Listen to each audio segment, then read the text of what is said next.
Hello everybody and welcome to Banjo-Kazooie Versus. This is a project I've been planning for about 2 years now. It actually starts off with my old YouTube channel, which I still don't want to say the name of because I'm like getting the videos off of that channel for this. But yeah, like 5 years ago, I was a big fan of Attacking Toucans and Josh Jepson's Versus project, where they would just race games under like a certain set of rules. And one game they ended up racing was Banjo-Kazooie, probably one of my favorite Nintendo 64 games. It's kind of tied with like Paper Mario and Mario Party 2, but it's like top 3. This is a game I love speedrunning, and then like when they did their little verses, I'm like, oh, I'm gonna race along with them. And this was back when YouTube allowed you to reply videos to videos. And then a couple of months afterwards, I think they got rid of that feature, or a year. I don't know. It was really disappointing because that meant like you couldn't reply to them with like race results, because like they were really supportive of that. Jeez, this game is kind of lagging a bit. Even though this is post-commentary on a video, I've already edited everything. This one part's gonna have some little bits of lag. I don't know why, because I recorded this in the same session as 2 other parts of this, and they don't lag at all from what I've seen. But yeah, Banjo-Kazooie, man, you know, just fucking awesome. Oh, here, God, what's his name? The mole. What? How did I refer to him as the mole? What is your name? Wow. Jam Jar? No. Fuck. I just played this last week to record. Bottles. Bottles. Wow, I'm really out of it. I just woke up. Well, because I need to get these videos out. I had to play them. I have to edit them. I have to upload them. And I have to upload it to YouTube, and then I have to do the post-commentary, and then I have to attach to the video, and then upload it twice. It's like 7 hours about one video. And Bottles is Sieg Hailing, doing some Nazi symbolic attitudes. I'm at a loss for words already. If you're wondering why I said this is a Versus and you're only seeing one bit of gameplay, that's because, so when, on the original Versus, it was like, okay, we'll have 30 minutes, and we're just gonna play it like, you know, Super Mario 64 or Sunshine or Galaxy, where you just try and get stars and star bits and coins and everything, in that time limit. But they were playing on the Xbox version, and at the time I didn't have an Xbox. I only had I had the Nintendo 64 version. So I just did, like a big difference in the Xbox version is that if you die, you don't lose all your progress for that level. As in notes, which you'll see later in like 5 minutes. But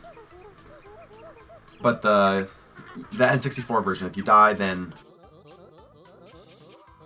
yeah, so you like lose your progress, and I'm like, well, I have to compensate for that, since like, you know, they can like go through half a level, leave, and then all their progress is still there when they come back. So like, I would just wait for the 2 episodes where they go through a level.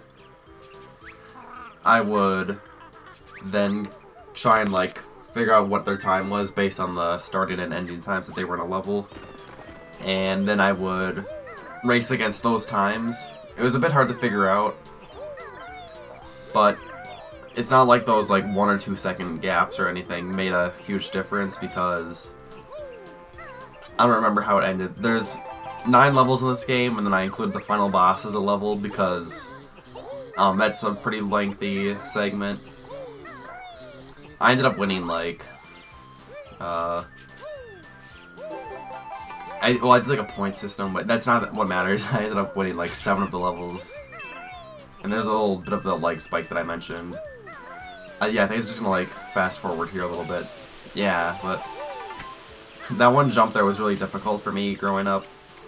I should probably talk about the game now since the gameplay has started. So there are, like, so this is the kind of hub world that, like, leads into the actual hub world. So all you have to do here is collect 6 honeycombs. This is all optional.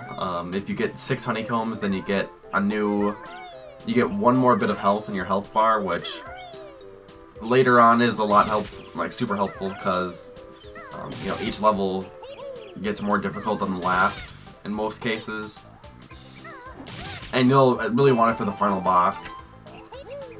So I have 5 right now. It's all pretty basic stuff. It also is a tutorial for the controls, but if you already know the controls, then you can opt out of having to learn every single move.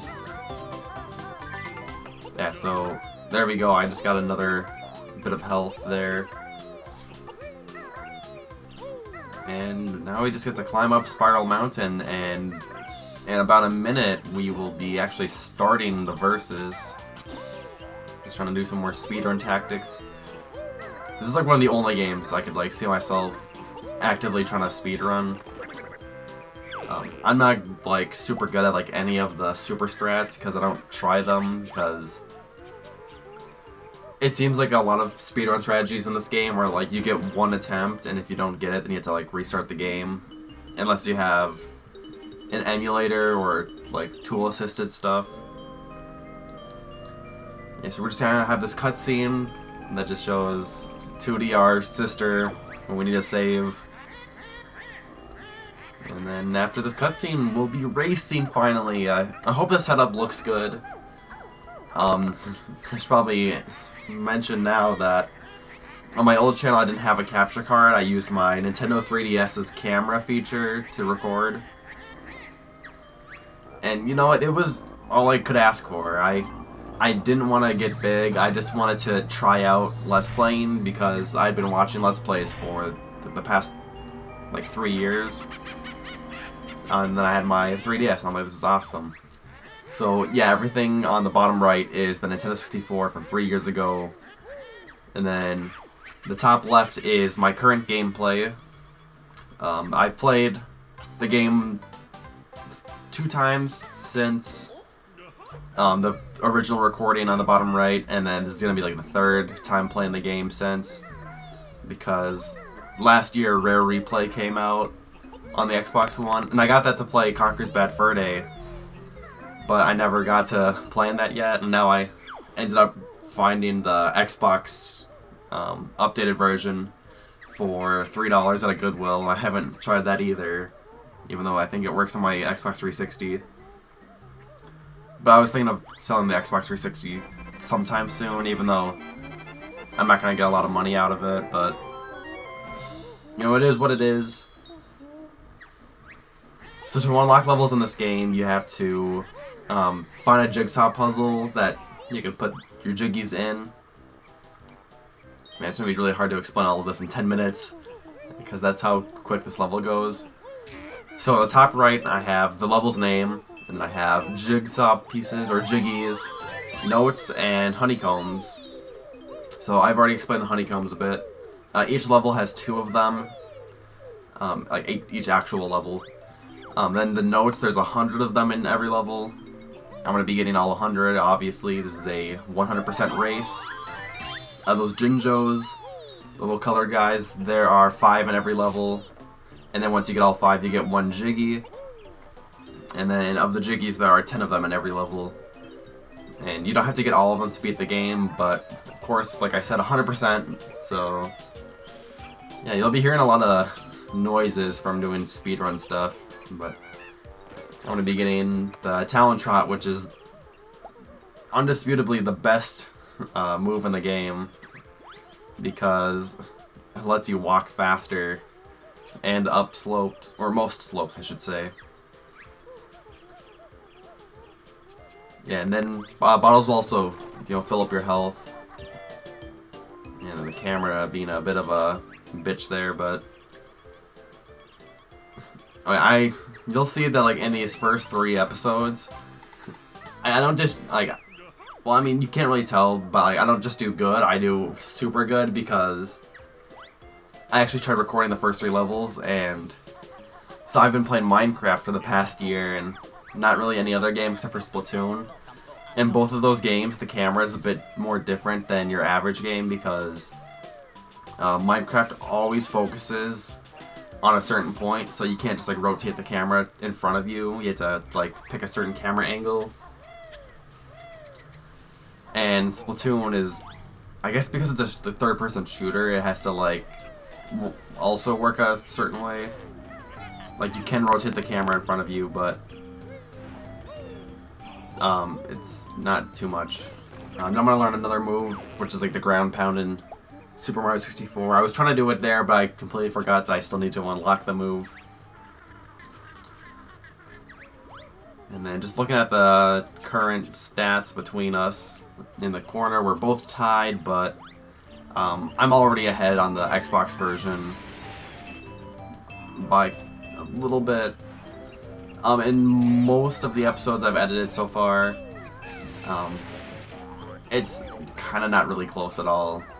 I'm gonna spoil this, but you know, it was still a fun project. You know, I've been really wanting to do this. This was when I was planning my new channel. This was like the first idea I wanted to do, but I just started off. No, I didn't have like the Elgato yet. I had a Dazzle capture card, and I was just testing out with that, and I discovered that the Dazzle sucks with the computers I was using, and and my cables were especially bad.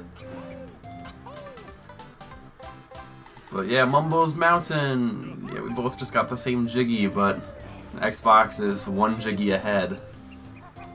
And why don't we just avoid that Jiggy right there? I was gonna get it, but later on there's a little ability that you have. I'll explain it when I get there, but it lets you get the Jiggy without doing a cutscene, which saves 1 second, but you know, I really need that 1 second. Because I didn't remember how good I did on my original playthrough. I mean, not that Nintendo 64 race was my first playthrough. It was probably along the lines of like my 4th or 5th playthrough, but it's just really hard to explain everything going on so fast, and yet I'm still not explaining anything. So yeah, I got 4 Jiggies and Chimpy. The most like, he just kind of exists to exist. A lot of characters are like that, but I think Chimpy just kind of fits that the most because you already like have the orange in the speedrun, so you don't have to like talk to him beforehand. And the last move to learn in this level is the egg shooting ability. This one you can like shoot eggs forward and backward. I don't know if you're reading the text, but there's like a couple puzzles that use it, and then a couple boss battles use it in this game. But it's kind of difficult to use, mainly because you always have to shoot it at moving targets. Oh, I should probably explain the Mumbo token, but first let me explain the witch switch, or whatever it's called. I call it that. Every level has one. All you have to do is ground pound on it, and then you open up a Jiggy in the overworld in Gruntilda's lair. And then you can go ahead and get it. Sometimes you need to have a certain, I'll just say transformation right now, because you can, if you're watching this, you probably already know that in Banjo-Kazooie you transform into animals. And even if you haven't, well, I mean, thanks for watching this video to learn about Banjo-Kazooie, you know. So let's see, I'm gonna get Jiggy number 6 here. I'm not really commentating on the old gameplay because it's just slower, you know. I mean, I'm behind on notes, but I'm gonna be picking up on that really quick. And then I'm gonna get, is it the last Jinjo? I think so. No. Oh, I know which one I missed. It's an area I don't normally skip, but I got leg bits. Yep, and then the other file, it just got its 5th Jiggy. Yeah, this little area here, I don't normally skip that. I think while I was speedrunning a bit, while I was doing that, I'm like, hey, this might be a good idea. I don't know. But yeah, like the N64 version, I'm just now going against Conga and getting like all 3 of those Jiggies. You know, like, I said this game was like a big part of my childhood. I mean, I haven't really said that, but this level was just so boring and painful. Right here on the totem pole, don't shoot all 4 of them right away. See, I don't know why I ground pound, or I did a super jump backflip thing. Yeah, you have to like back up a bit. But don't shoot the last one yet. Yet there is a honeycomb right up top. And you can only get it if you have 1 guy left, which is really hidden, especially for the first level. I'm surprised they did it like that, because I think like every other honeycomb piece in the game, you can just like, you don't have to like be like super specific about things. Like, you can just get it, or like you have to do. I mean, the last level, the last level is like its own game, but yeah, here's Mumbo's hut. Back to the Mumbo tokens. So there is multiples of 5 hidden around every level. So this first level only has 5, and to 100% this level, unless like you're a super speedrunner, because there's like a strategy that I can't even do, because I think it's only available on the Nintendo 64 version. I could be wrong with that. I haven't tried. But, so this level has 5 Mumbo tokens, and so this first level you need 5 Mumbo tokens to become a termite. Yeah, it just the termite lets you climb hills steeper than Kazooie could climb. And it will be useful to get the Jiggy on the witch switch, which is also possible to get without being a termite, so speedrunners have been able to avoid this transformation. The next level with a Mumbo transformation is going to be episode 4. That one you'll need 10, and then the next transformation you need 15, and then 20, then 25, so it kind of increases with each level. So that means always be on the lookout for Mumbo tokens. There's a good chance you'll find them on your own. They are, like, not always in obvious locations. But, yeah, just find them, because I think, like, by the last level you might be short, just, like, between, like, 1 and 4 or something. But the last level also gives you a lot, so, like, I think there's, like, 30 or 35 just in that, no, maybe not 35, but, like, just enough. If you don't have, like, any Mumbo tokens. I thought the transformations were such a cool part about the game. But yeah, then you had to be the termite to climb up here. The first time I did this, like, I didn't know about the termite yet because I couldn't find all 5 Mumbo tokens. Or I was just bad at the game. Because they're not super well hidden, but, you know, just, this is the first level, you know. So I ended up being able to climb up that little hill to get the Jiggy. It took like 20 minutes, I think, but that's the only time I've been able to do that. And then now I'm going to introduce the note doors, which kind of block off later levels in the game. So you can like collect all the Jiggies, but like since the Jiggies are what unlock the levels, but the notes are, you need them to get from like one room to another in many cases. So, you know, this first one has a note curse of 50, so you have to have 50 notes.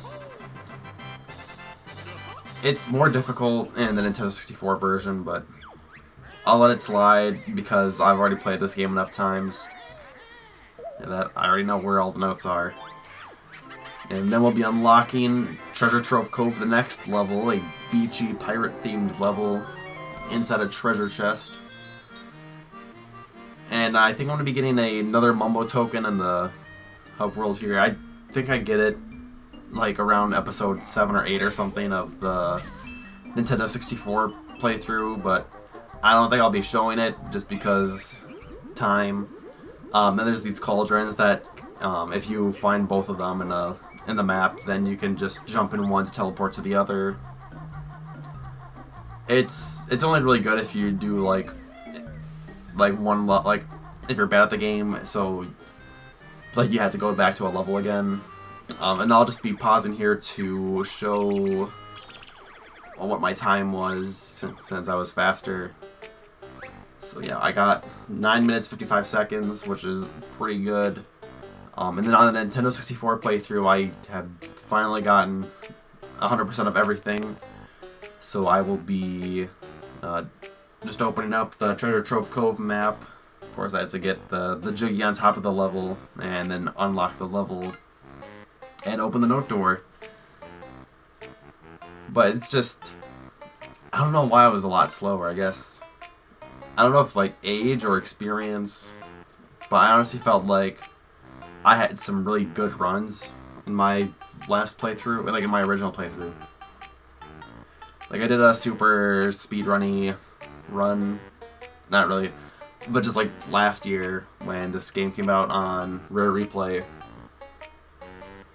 And I think I ranked somewhere in like the top like 400s or 300s in terms of overall time to beat the game on the Xbox Live leaderboards. And then they have a little leaderboard for every single level. Excuse me. But yeah, we're just going to be finishing up here on the Nintendo 64 version, so I will just be saying thank you all for watching. This takes a lot of effort to put into and make a video, so that would be cool if you could leave a like or subscribe even, because I'll be pumping out these videos every week, every Sunday. I'm trying. That's why I'm doing post-commentary, because, you know, I have to, I don't know, it just feels better that way. And yeah, just, we'll be wrapping up there. Thanks for watching, again. Just put the pieces in, buddy. Yeah, why would you want to remove pieces? Like really, when are you gonna run to one puzzle and then just have another one available? I mean, like, if you are only collecting those instead of Jiggies, which is really unlikely, but yeah, just goodbye.